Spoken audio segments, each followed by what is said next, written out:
तो पहला क्वेश्चन है हमारा, the year of foundation of women Indian association, WIA की फाउंडेशन कब हुई थी? तो इसके लिए ऑप्शंस आपकी स्क्रीन पे अवेलेबल हैं 4। तो चलिए हम इसका सही जवाब देख लेते हैं एक बार। तो इसका सही आंसर 1917। तो WIA की फाउंडेशन हुई थी 1917 में। नेक्स्ट क्वेश्चन पे चलते हैं हम लोग। तो अगला क्वेश्चन है हमारा, by the act of 1858 India was to be govern. तो 1858 का जब एक्ट पास किया गया था उसके बाद इंडिया को किसके थ्रू रूल किया गया? कंपनी के थ्रू, या क्राउन के थ्रू, या बोर्ड ऑफ डायरेक्टर्स के थ्रू, या फिर गवर्नर जनरल के नाम पे? तो जो इसका हमारा सही जवाब है वो है हमारा ऑप्शन नंबर बी। तो in the name of crown, crown के नाम के बेसिस पे इसको गवर्न किया गया। तो ये है थोड़ी सी इसकी डिटेल। आगे हम बढ़ते हैं क्वेश्चन नंबर 3 की तरफ। तो क्वेश्चन नंबर 3 हमें पूछ रहा है हमसे कि गदर पार्टी किसने बनाई थी? तो गदर पार्टी की फाउंडेशन किसने डाली थी? आपके पास ऑप्शन आपकी स्क्रीन पे अवेलेबल है कि इनमें से कौन थे वो। तो जो इसका सही जवाब है वो है हमारा लाला हरदयाल। तो लाला हरदयाल ने इसकी फाउंडेशन डाली थी। ऑप्शन नंबर बी जो है वो हमारा करेक्ट रहेगा। चलिए नेक्स्ट क्वेश्चन देखते हैं हम लोग। नेक्स्ट क्वेश्चन था हमारा कि पूना पैक्ट कब हुआ था हमारा? तो क्वेश्चन है था पूना पैक्ट जो 1932 में था वो एक एग्रीमेंट था, वो किन दो लोगों के बीच में था? नेहरू जी और अम्बेडकर जी के बीच में, गांधी जी या अम्बेडकर जी के बीच में, या दो ऑप्शंस आपके पास और है स्क्रीन पे। तो इसका सही जो जवाब है आपका वो है option number B, Ambedkar ji और गांधी जी के बीच में ये नेहरू पैक्ट हुआ था 1932 में, पूना पैक्ट। अगला हम देखते हैं इसमें question, which of the following national leader did not defend soldiers of the Indian national army? तो इनमें से कौन सा था जो इंडियन नेशनल आर्मी से जिनका कुछ भी लेना देना नहीं था? 4 ऑप्शंस आपके सामने अवेलेबल है और इसमें से जो सही जवाब है वो है हमारा ऑप्शन नंबर सी राजागोपालाचार्य। जब इंडियन नेशनल आर्मी के जो सोल्जर्स थे उनके ऊपर ट्रायल चल रहा था तो सी राजागोपालाचार्य जो थे उन्होंने इनको डिफेंड नहीं किया था। बाकी तेज बहादुर सप्रू ने किया था उन्हें डिफेंड, जवाहरलाल नेहरू जी ने भी किया था और बीबी देसाई ने भी उनको डिफेंड किया था। तो ये थे हमारे 5 question. The decline of Indian handicraft industry in 19th century was attributed to. Indian handicraft का जब डिक्लाइन हो गया था तो उसके बाद क्या हुआ? तो उसके बाद जो हमारा सही जवाब है ऑप्शन नंबर डी रहेगा कि ये सारी चीज़ें हुई। Competition from the British manufacturing industries और डिसअपीयरेंस हो गई थी इंडियन प्रिंसली कोर्ट्स जो थे, और एस्टेब्लिशमेंट ऑफ एलियन रूल, तो ये सारी चीज़ें हो गई थी। अगला समझते हैं, हु अटेंडेड द इंपीरियल दरबार? कौन था बंदा था जिसने इंपीरियल दरबार को अटेंड किया था dressed in hand spun khadi लगा करके? तो इनमें से वो कौन सा बंदा था? तो ऑप्शन नंबर डी रहेगा हमारा। तो उनका नाम था गणेश। ठीक है, ऑप्शन नंबर डी हमारा राइट आंसर रहेगा, गणेश वासुदेव जोशी। थोड़ी सी इसकी कहानी है, अगर आप जानना चाहते हैं तो पढ़िए इसके बारे में। गवर्नमेंट ऑफ इंडिया का जो एक्ट था 1935 का, उसने जो बारोड इट्स प्रीएम्बल फ्रॉम, उसने अपना प्रीएम्बल कहाँ से बारो किया था? यूएस की कॉन्स्टिट्यूशन से, ऑस्ट्रेलिया से, या फिर from the government of India 1990 से, या पिट्स एक्ट से? तो इसका जो सही जवाब है हमारा 1990 का जो एक्ट था उसी से लिए 1919 के एक्ट से। देखिए अगला क्वेश्चन क्या है हमारा कि which are the following statement about the government of India act 1935 is not correct? तो इसके बारे में जो कौन सी इन्फॉर्मेशन है जो गलत है, ठीक है, करेक्ट नहीं है। तो कुछ इन्फॉर्मेशन जो सही होंगी हमें गलत वाली बतानी है। तो directory was establish in the provinces, या फिर वाइस राय जो था वो उसको स्पेशल पावर मिली थी, या फिर फेडरल एग्जीक्यूटिव जो कंसिस्ट ऑफ वाइस राय, इनमें से कौन सी गलत है? तो भाई ये जो थी directory was establish in the provinces, तो प्रोविंसेस में डायरेक्टरी नहीं आई थी। ऐसा नहीं था कि जो जैसे हमारे आज के टाइम पे सेंटर है तो सेंटर के आगे स्टेट्स काम करती हैं, तो इस तरह से प्रोविंसेस तो थे सेंटर के आगे, लेकिन प्रोविंसेस के अंदर जो डायरेक्टरी थी वो नहीं बनी थी। हमारा लास्ट क्वेश्चन है, which of the following statement is not correct? इनमें से कौन सी करेक्ट नहीं है? The materials for the government of India 1935 were drawn from, वो कहाँ से लिए गए थे? तो बताना इनमें से कौन सा सही नहीं है। तो ऑप्शन नंबर डी जो है वो इसका सही जवाब है, मॉरली मिंटो रिफॉर्म से वो लोग नहीं लिए गए थे। ठीक है, तो 1909 का एक्ट जिसको हम लोग मॉरली मिंटो रिफॉर्म क्या बुलाते हैं, वाज एन एक्ट जो था पार्लियामेंट का यूनाइटेड किंगडम का, दैट ब्रॉट और the limited increase in the involvement of Indians in the governance. ठीक है, तो इंडियंस को गवर्नेंस में लाया गया था लेकिन कुछ लिमिटेड इंडियंस को ही। Who wrote At the stroke of midnight, when the world sleeps, India awakes to the life and freedom? Question पूछ रहे, ये बात किसने कही थी कि जब पूरी दुनिया सो रही थी और तब हिंदुस्तान को आज़ादी मिली? तो ये किसके शब्द हैं? तो दोस्तों ये इसका सही जवाब है हमारा जवाहरलाल नेहरू। पंडित जवाहरलाल नेहरू जी ने ये कहा था, ये स्टेटमेंट दी थी अपनी 14-15 अगस्त की जो मिड नाइट थी उस दिन को। अगला क्वेश्चन है हमारा कि जो इंक्वायरी कमेटी थी, the inquiry committee on Jallianwala Bagh incident was headed by. आपको जलियांवाला बाग इंसिडेंट तो पता ही होगा, उसके ऊपर इंक्वायरी करने के लिए कमेटी बनाई गई थी, उस कमेटी का नाम क्या था और उसके हेड कौन थे? तो देखिए इसका ऑप्शन है सी, हंटर कमीशन नाम की एक इंक्वायरी बनाई गई थी, तो हंटर जो थे वो उसके हेड थे। चलिए थोड़ा सा इसके बारे में जानते हैं हम लोग कि 14 अक्टूबर 1919 को, 14 अक्टूबर 1919 को ऑर्डर जब इशू किया गया था सेक्रेटरी ऑफ स्टेट के द्वारा, तो तब उसके बाद गवर्नमेंट ऑफ इंडिया ने अनाउंस किया था एक कमेटी जो कि इंक्वायरी करेगी पंजाब में जो ये हुआ था। तो उस कमेटी के हेड थे हंटर। ठीक है, तो उस कमीशन का नाम हुआ था हंटर कमीशन। चलिए आगे बढ़ते हैं। Sardar Vallabh Bhai Patel was the equated with, Sardar Vallabh Bhai Patel कौन सी इनमें से किस से उनका मैच किया जाता है, किससे उनकी तुलना की जाती है, तो वो है हमारे ऑप्शन नंबर डी यानी बिस्मार्क से। और बिस्मार्क कौन थे? बिस्मार्क एक्चुअली में एक स्टेटमैन थे जिन्होंने यूनिफाई किया था 36 स्टेट्स जर्मनी की, तो बाद में जर्मनी की यूनिफिकेशन हो गई थी। इंडिया में यही सेम काम सरदार वल्लभ भाई पटेल ने किया था हमारी 565 स्टेट्स को जोड़ करके, और उससे उन्होंने इंडिया जो आज के टाइम पे हमारा इंडिया ये बना दी। तो ये पॉलिटिकल इंटीग्रिटी उन्होंने करी थी, तो इसीलिए दैट इज वाई सरदार वल्लभ भाई पटेल को बिस्मार्क ऑफ इंडिया कहा जाता है। अगला क्वेश्चन था हमारा कि पिट्स एक्ट, पिट्स एक्ट के बारे में सुना होगा आपने। Pitt act brought the company in direct subordination to a body representing, तो जो पिट्स एक्ट आया था उसके बाद ये जो कंपनी थी, तो अब ये किसके अंडर आ गई थी डायरेक्टली, तो ये हमारा ऑप्शन नंबर ए यानी पार्लियामेंट ऑफ ब्रिटेन। तो अब पिट्स एक्ट के बाद पार्लियामेंट ऑफ ब्रिटेन का कंट्रोल था। चलिए थोड़ी सी डिटेल जानते हैं इसके बारे में कि ईस्ट इंडिया कंपनी एक्ट जो था 1784, इसी का दूसरा नाम है पिट्स एक्ट। अगर पूछेगा आपको कि पिट्स एक्ट का दूसरा नाम कौन सा है, तो ईस्ट इंडिया कंपनी एक्ट 1784। ये एक्ट पार्लियामेंट था ग्रेट ब्रिटेन का, और इसको लाया गया था रेगुलेटिंग एक्ट के बाद 1773 में जो रेगुलेटिंग एक्ट लाया था। तो अब यहाँ पे कंट्रोल हो गया था सीधा सीधा पार्लियामेंट ऑफ ब्रिटेन का। चलिए अगला क्वेश्चन देखते हैं हम लोग। लॉर्ड माउंटबेटन, लॉर्ड माउंटबेटन के बारे में आप जानते होंगे। Had held detailed discussions on approaching the partition of India with, ये जो डिटेल डिस्कशन लॉर्ड माउंटबेटन ने की थी इंडिया को दो हिस्सों में डिवाइड करने की, वो डिस्कस उन्होंने किसके साथ की थी, तो हमारा ऑप्शन नंबर यहाँ पे डी है ऑल ऑफ द अबव, यानी उन्होंने ये मीटिंग मोहम्मद अली जिन्ना, पंडित जवाहरलाल नेहरू और महात्मा गांधी, इन तीनों से की थी। थोड़ी सी डिटेल में जानते हैं इसके बारे में कि जो लॉर्ड माउंटबेटन थे उन्होंने held free and Frank discussion की थी उन्होंने सरदार वल्लभ भाई पटेल, मौलाना आज़ाद, जवाहरलाल नेहरू, गांधी जी और कुछ जो अदर प्रोमिनेंट लीडर।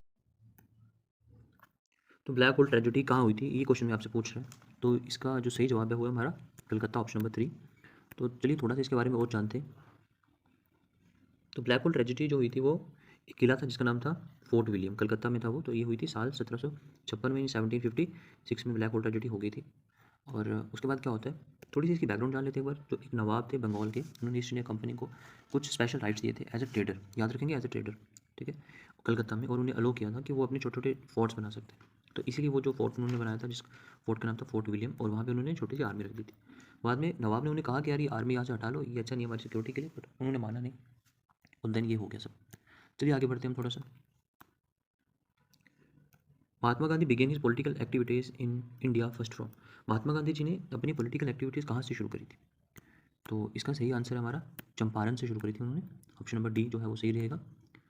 तो साल 1917 में एक इनविटेशन उन्हें मिला था राजकुमार शुक्ला की तरफ से, ठीक है। गांधी जी चंपारण जाते हैं गांव में, और चंपारण कहाँ पे है अगर पूछेगा तो चंपारण है आपका बिहार में, ठीक है। तो चंपारण कहाँ पे है, बिहार में। वहाँ पे एक सिस्टम चल रहा था, जिस सिस्टम का नाम क्या हुआ करता था, तिन कथिया। इसी सिस्टम में फार्मर को फोर्स किया जाता था कि वो इंडिगो उगाएं, और उसमें on the land 3/20 part of the land. और गांधी जी ने ऑर्गेनाइज किया चंपारण का सत्याग्रह, और इस सिस्टम के खिलाफ प्रोटेस्ट कर दिया। इंडिगो आपको पता ही है एक तरह का उस टाइम में बहुत प्रेविलेंट हुआ करता था ये क्रॉप। चलिए थोड़ा सा बढ़ते हैं आगे। अकॉर्डिंग टू दादा भाई नौरोजी, स्वराज मीन्स, अब स्वराज का मतलब आपको तो पता ही है, लेकिन दादा भाई नौरोजी के हिसाब से इसका क्या मतलब होता था, complete independence, self government, economic independence या पॉलिटिकल इंडिपेंडेंस। तो दादा भाई नौरोजी के हिसाब से इसका मतलब सेल्फ गवर्नमेंट ही होता था। तो चलिए दादा भाई नौरोजी, जिनको हम लोग ग्रैंड ओल्ड मैन भी बोलते हैं इंडिया का, एक प्रोमिनेंट लीडर हुआ करते थे कांग्रेस पार्टी के। उन्होंने स्वराज की डिमांड करी थी कलकत्ता सेशन में, और साल था 1906। अकॉर्डिंग टू हिम उनके मतलब था स्वराज का मतलब था सेल्फ रूल, ठीक है। तो अगर ये क्वेश्चन पूछेगा तो स्वराज का मतलब हुआ सेल्फ रूल। एक और क्वेश्चन है, Rohillas help the Afghans invaded in 1761 in the battle of, अब 1761 में एक बैटल हुई थी, ठीक है। इसके ऊपर एक मूवी भी बनी हुई है अगर आपने देखी होगी कभी। तो बताइए कि उस बैटल का नाम क्या था, ठीक है। 1761 में जो बैटल हुई थी उस बैटल का नाम क्या था, तो उस बैटल का नाम था सर पानीपत, ठीक है, बैटल ऑफ पानीपत। तो ये थर्ड बैटल ऑफ पानीपत किसको बोलते हैं, थर्ड बैटल ऑफ पानीपत जो 14 जनवरी 1761 में पानीपत में हुई थी, और about 60 miles northern of Delhi, तो यानी 97 किलोमीटर दूर है ये दिल्ली से। और इसमें था कौन कौन, एक तरफ थे मराठास, ठीक, और एक तरफ से इन्वेडिंग जो अफगानिस्तान का एक रूलर था उसका नाम था अहमद शाह अब्दाली, ठीक। तो इन दोनों की आपस में लड़ाइयाँ होती हैं। तो चलिए हम थोड़ा सा और देखते हैं इस क्वेश्चन में। The landmark are the Dalhousie administration did not include, तो सुना होगा डलहौजी एडमिनिस्ट्रेशन में। तो इसका सही जवाब है option number B, English as a medium of instructions, ठीक है। तो कह रहे थे लैंडमार्क ऑफ डलहौजी एडमिनिस्ट्रेशन जो है उसमें क्या चीज़ नहीं यूज़ होती थी, did not include English as a medium of instructions, वहाँ पे इंग्लिश को as a medium of instructions नहीं यूज़ किया जाता। कमिश्नर्स जो कि अफेयर्स संभालते थे इंडिया का, उनको क्या कहते थे? Court of directors, board of directors, board of control या फिर बोर्ड ऑफ मर्चेंट्स। तो ऐसे कमिश्नर्स को कहा जाता था बोर्ड ऑफ कंट्रोल। देखिए द राइट ऑनरेबल बोर्ड जो हुआ करते थे, उसे कमिश्नर्स होते थे जो कि इंडियंस का अफेयर संभालते थे, जिनको उस टाइम पे बोर्ड ऑफ कंट्रोल कहते थे, इंडियन बोर्ड्स कहते थे, ठीक। और ये ना एक्चुअली में इनको आर्म ऑफ गवर्नमेंट कहा जाता था यूनाइटेड किंगडम्स की, जो रिस्पॉन्सिबल हुआ करते थे गवर्नमेंट की मैनेजमेंट का और उसके इंटरेस्ट का ब्रिटिश इंडिया में और ईस्ट इंडिया कंपनी का, दोनों का। ईस्ट इंडिया कंपनी का रूल 1784 से लेकर के 1858 तक रहा था।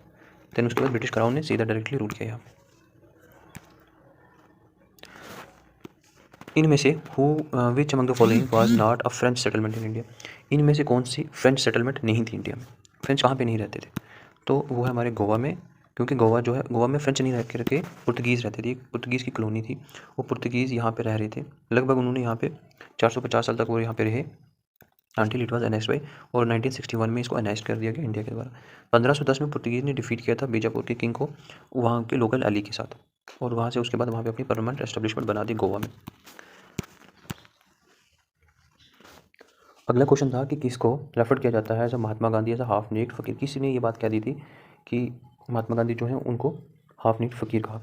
तो कुछ अंग्रेज़ों के नाम है यहाँ पे, मगर जो कहने वाला था उसका नाम था चर्चिल, ठीक है। तो चर्चिल ने ऐसा कहा था। चलिए, ब्रिटिश के प्राइम मिनिस्टर थे जिनका नाम था विंस्टन चर्चिल, उन्होंने महात्मा गांधी को कहा था, महात्मा गांधी जी को कहा था actually, seditious middle temple lawyer now posing a फकीर, ठीक है। एंड उसको उनको हाफ नीड तक भी उन्होंने कह दिया था, ठीक है। चलिए आगे बढ़ते हैं हम लोग। Who called Shri Narayan Guru as a second Buddha. ये किसने कह दिया था श्री नारायण गुरु को एज अ सेकेंड बुद्ध कह दिया था? किसने कह लिया ये बात? तो ये कहने वाले जो थे उनका नाम है हमारा ऑप्शन नंबर ए, जी सनकारा कुरुप, ठीक है। तो इन्होंने ही कहा था उन्हें। चलिए अगला क्वेश्चन देखते हैं कि अल हिलाल क्या हुआ करती थी?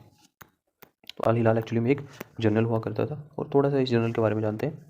अल हिलाल जो एक वीकली जर्नल होता था, कब? वीकली जर्नल जो उर्दू लैंग्वेज में निकलता था, ठीक है। Al Hilal was a weekly Urdu language newspaper establish by the Indian leader जिनका नाम था मौलाना अब्दुल कलाम आज़ाद, एंड और इन्होंने इसको यूज़ किया था as a medium of criticism for British Raj in India.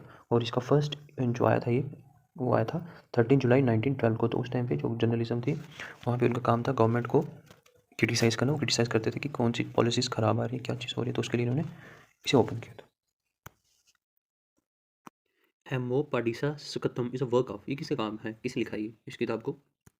तो इसका जो सही आंसर है वो है हमारा श्री नारायण गुरु ने। थोड़ा सा इसके बारे में जानते हैं क्या एक्चुअली में।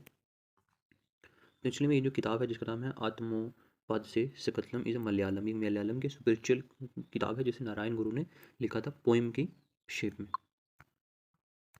देखिए चलिए अगला क्वेश्चन देखते हैं हम लोग। नेक्स्ट क्वेश्चन है हमारा निर्वृथि पंचकम वाज रिटन बाय। एक और किताब है जिसका नाम है निर्वृथि पंचकम, ये किसने लिखी है? तो ये लिखने वाले हैं हमारे, ये भी श्री नारायण गुरु ने ही इस किताब को भी लिखा। अब नेक्स्ट क्वेश्चन हमारा कि ज़मींदारी जो एसोसिएशन है, Zamindari association was a political association of modern India. तो कौन सी थी ज़मींदारी एसोसिएशन, मतलब पॉलिटिकल जो एसोसिएशन थी मॉडर्न इंडिया की, कौन सी थी? पहली, दूसरी, तीसरी या चौथी?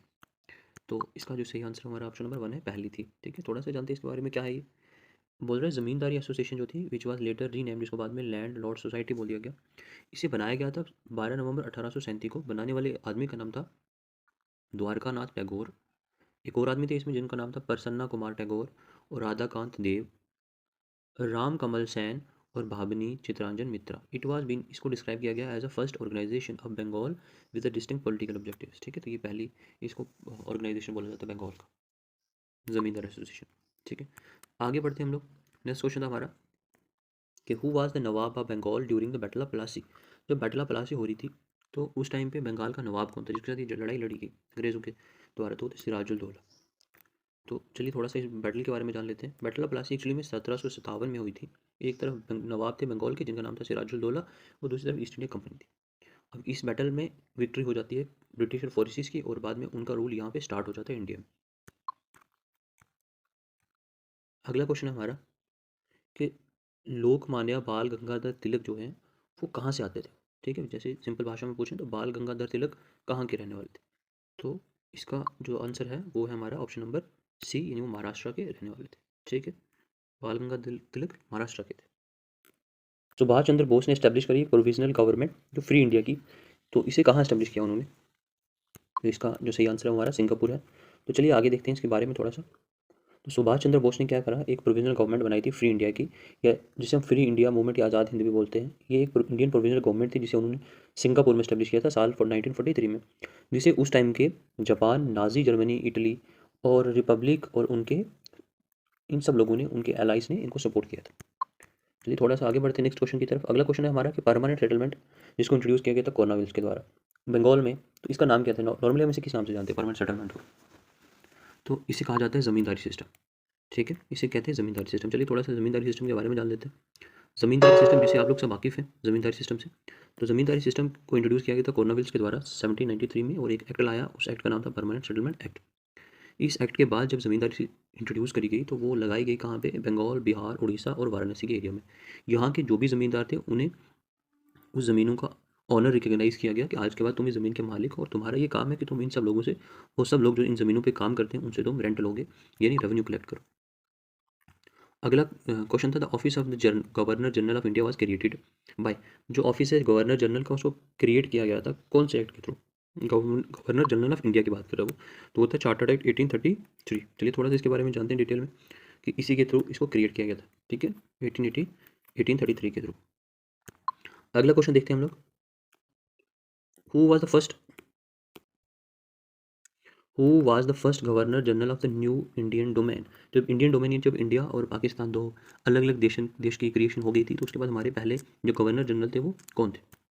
इसका आंसर बहुत आसान है, सबको मालूम है कि वो लॉर्ड माउंटबेटन थे, उन्हें बनाया गया था। चलिए थोड़ा सा गवर्नर जनरल के बारे में जानते हैं। एक्चुअली में फर्स्ट गवर्नर जनरल जो ब्रिटिश इंडिया के थे उनका नाम था लॉर्ड विलियम पेंड्रिक, और बाद में जब आज़ाद हो गए और आज़ादी के बाद जो हमारे गवर्नर जनरल बने उनका नाम है माउंटबेटन। तो इसे कंफ्यूज मत होइएगा, इंडिया के पहले गवर्नर जनरल जब ब्रिटिश इंडिया हुआ करता था तो उनका नाम था विलियम पेंड्रिक, लेकिन जब इंडिया आज़ाद हो गया तो उसके बाद जो पहले गवर्नर जनरल हुए उनका नाम था लॉर्ड माउंटबेटन। अगला क्वेश्चन देखते हैं हम लोग, हु अमंग द फॉलोइंग, इनमें से कौन थे जिन्होंने कंट्रोल किया maximum trade in the western coast region during 17th century? 17th century में सबसे ज़्यादा जो इंडिया के वेस्टर्न कोस्टल रीजन में ट्रेड कर रहा था। इंडिया के वेस्टर्न कोस्टल रीजन तो आप लोगों को मालूम ही होगा वो कौन सा, ये वाला एरिया जो इंडिया के वेस्ट में आता है, तो इसे इंडिया के वेस्टर्न कोस्टल रीजन बोलते हैं। तो कौन था इनमें से? तो वो थे पुर्तगीज़। ठीक है, तो पुर्तगीज़ ने सबसे ज़्यादा यहाँ पे ट्रेड को कंट्रोल किया था।